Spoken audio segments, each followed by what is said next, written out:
Hi there, Geminis. Welcome to your reading.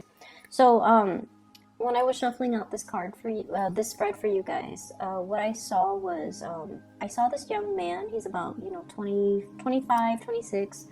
He's looking, he's wearing, I want to say Renaissance type of clothing. And he's looking into this really dark mirror. It looks like a mirror, but I feel like it might have been like a bronze plate. It's painted black, so you can kind of see a reflective surface. It's really big, so it acts as a mirror. And in the mirror is somebody that looks like him, but the person looks slightly different. So first, he raises his left hand, and the person in the mirror also raises their left hand. And then he raises his right hand, and then he mutters something, and the other person also in the mirror also raises their right hand. And then I'm thinking about oath, swearing in, doing an oath, swearing to tell the truth, things like that. And then I feel like there's like a crack in the mirror, and then it breaks, like all the pieces break. So it turns from, as something that's bronze or iron cast into something that is fragile, like glass. Okay, and that's where the image ends. So in conjunction with that image and this spread, what I feel is there is a massive mirroring energy, and I'm also feeling like I'm not able to pinpoint where the energy is coming from, because you and whoever you're dealing with, you're mirroring one another. Okay, if they're gonna fight dirty, I'm gonna fight dirty. If they're gonna be nice to me, I'm gonna be nice to them. So there's that element that I'm seeing here. So first of all, let me talk about something that's that can be, it's almost like anticipating that there's going to be conflict in the future, and you're bracing yourself for impact. I feel like you are very tense, and I see you as being, in a situation where you don't know what's going to happen, but you're bracing for impact. It's almost like you don't want to be there. You don't want to deal with this confrontation.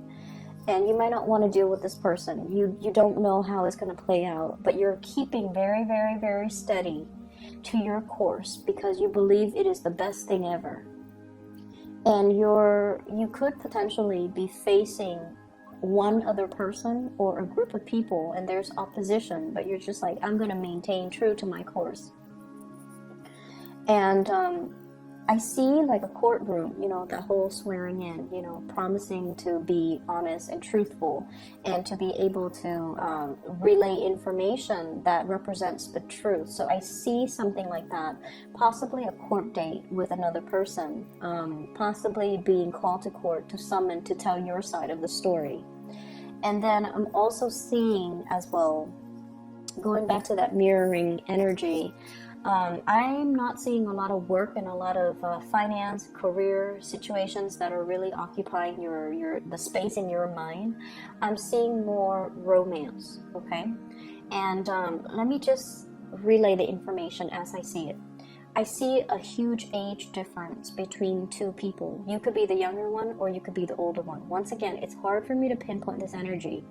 And what I have here is, the advent of a birth. This is the birth. This is somebody who's very, very young. They're coming into the world. They're trying to find themselves. And then we end with a very, very old man who has learned everything he is to learn.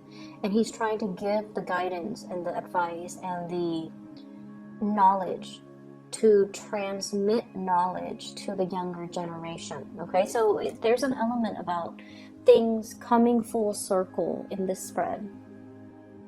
And I'm almost like feeling like there are things that you have to learn. You're in the process of unraveling, learning something.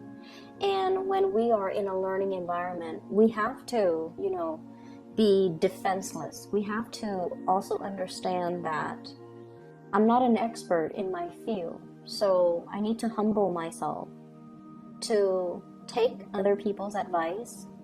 I need to humble myself to accept the fact that I don't know everything, and to listen to people's sage advice, to listen to people that are experts in their field, and to listen to people that have good reputation as being somebody who's, well respected, and they're known to give unbiased advice, or they're, just experts in their field. They know what they're talking about.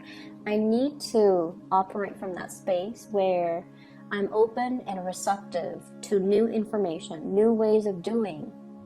And, I can still be critical of the information I'm getting, but I need to consult the right sources and the right types of people in order for me to, grow as a person. So I'm seeing here there is a lot of potential for growth, from this infant stage. And so when we're approaching life and the new year from this stage of infancy, we need to be receptive, and we need to let information come in, and we need to let our defenses, our guard down, and accept the information that's coming in. So maybe there's a different way to do things that doesn't have to be conflictual.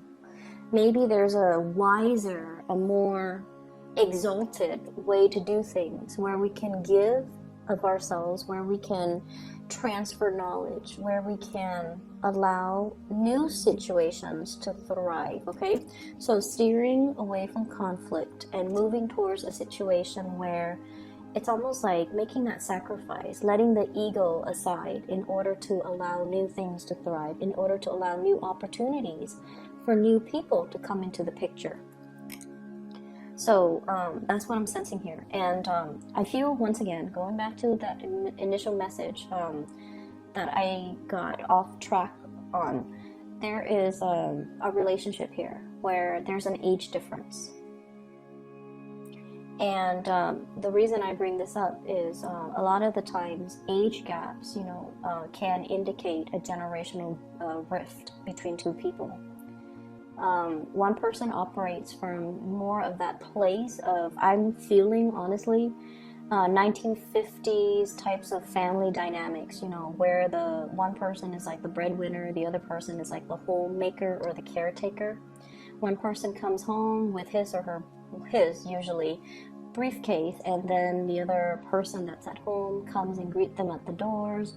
The kids are always properly dressed, they're clean, they there's possibly going to sermons on the weekends, on Sundays. So that's the type 1950s Americana type of a family dynamics that I'm seeing. One person might be used to that or might want that.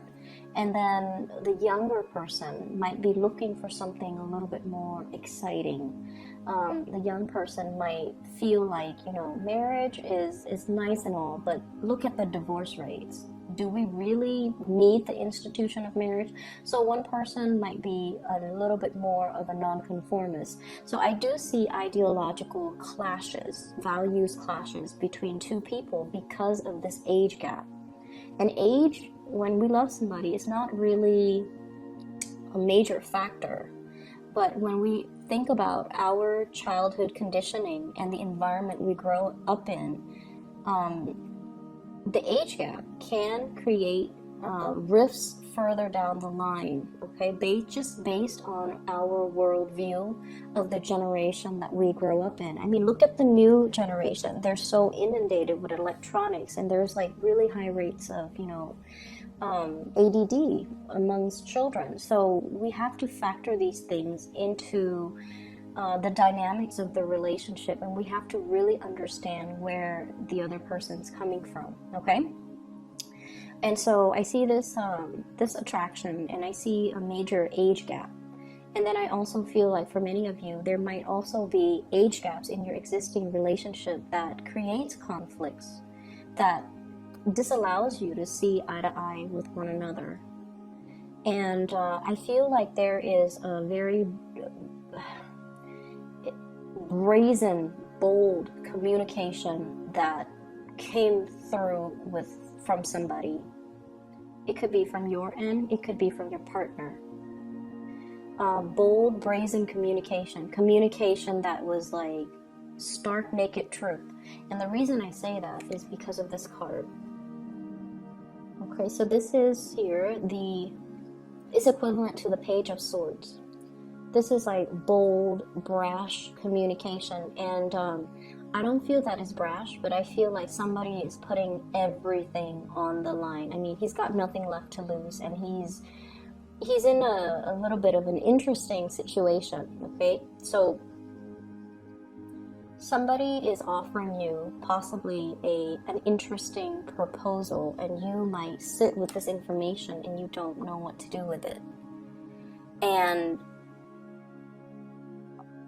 I'm feeling inner conflict from your end. I'm feeling like there's something happening here for this week where you are awoken to your passion.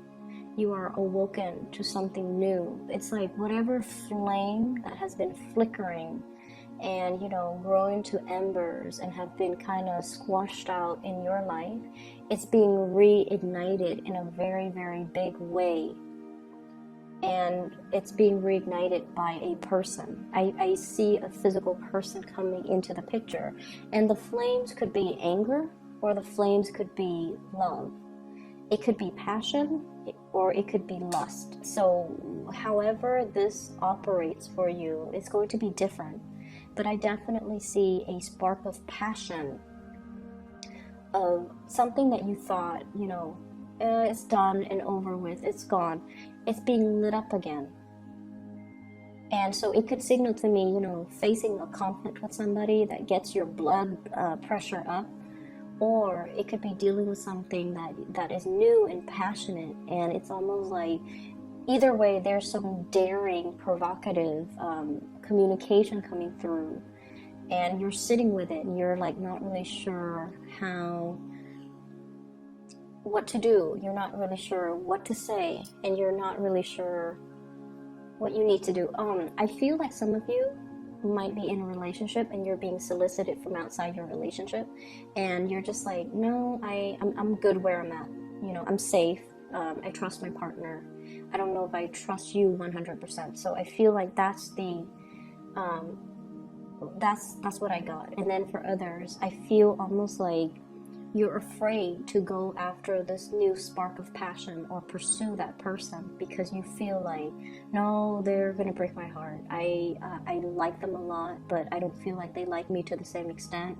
They might just want to, you know, just sleep with me and then leave me, or they might not be looking for the same relationship that I'm looking for, or they're not as committed. They're a little bit too flighty, so I'm just going to keep my feelings to myself. So I feel that, and I don't know if it's coming from you or the other person. That's the problem, because the energy is very mirrored. You know, it's they behave a certain way, so you behave a certain way, or you're looking at them through a specific lens. Okay, so for example, you know, going back to that expectation, that generational rift, that world view, you see things in a specific way, and then you kind of go out into the world and you look for signs and indicators that kind of confirm your biases. It's like confirmation bias. You're looking for, you're cherry picking evidence. You're looking for things that confirms what you already believe, and you're not open to seeing other things, other ways, other interpretations. And there's a big danger with that. So you might perceive somebody as, you know, oh, they're hot-headed, they're a player, I like them a lot, they're not looking for the same thing, so I'm just going to close myself off and keep my feelings to myself, even though there is this huge spark of passion. So it's all in the spirit of self-preservation from your end. And then I also feel like I also feel you not making a move. I also feel you assessing. And I see two people looking at each other and constantly just assessing one another's motives. But there's very little true communication or true understanding of one another.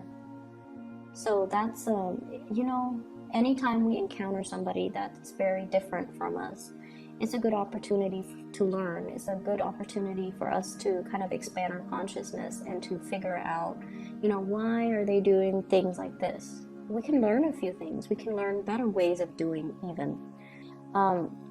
So the people that I see you dealing with, I have water signs, fire signs, and air signs. Aquarius, Gemini, Libra, Queen of Swords, Queen of Cups, Pisces, Cancer, Scorpio, King of Wands. This is a fire sign, Sagittarius, Aries, or Leo.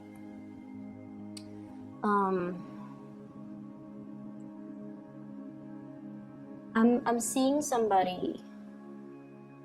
I feel like, okay, so with the water sign, seems like there is a little bit of an ego clash, ego conflict. One person, like different interests, you know, one person wants to do this, the other person doesn't find that entirely interesting. This is somebody who's a little bit more of a homebody. They're not in particular adventurous. Not that all water signs are not adventurous, so I apologize for the cross watchers, but this is somebody that likes the comfort of their homes, okay? They might have routines as well. And I almost feel like the communication might not be great. And then we have the air sign and the fire signs that are bringing, you know, a lot of new passion, new ways of thinking, it's like they're expanding your consciousness, you know, they're expanding your sense of possibilities, your optimism. So the energy is very expansive, and I feel like it's a breath of fresh air. But at the same time, there might be that lack of emotional connection. So it's almost like you're not able to 100% feel safe with either people. But it signals to me that there's a lot of options on the table. So I see the older person going for the younger person, possibly reaching out, giving them something, making an offer, or you know, being the one to break the ice, being the one to come forward, being the one to communicate. And either way, I feel like there's some really bold, brazen communication that came into the picture. And I feel like it ignited something within you that is very undeniable. And I feel like you kind of need to act on it, okay? I will leave it at that for you guys. I just see like court case, and I also feel like this love situation where you kind of need to let your guard down, and you kind of need to deal with the person as a new person rather than projecting things, expectations, beliefs, or whatever it is onto this new person. You have to deal with them as a new individual. Okay, I hope that makes sense. So I wish you the best, Geminis. I'll be back next week, okay? I hope the situation clears up for you, and I hope it is helpful and that it resonates with you. Take care of yourself, and I'll see you soon.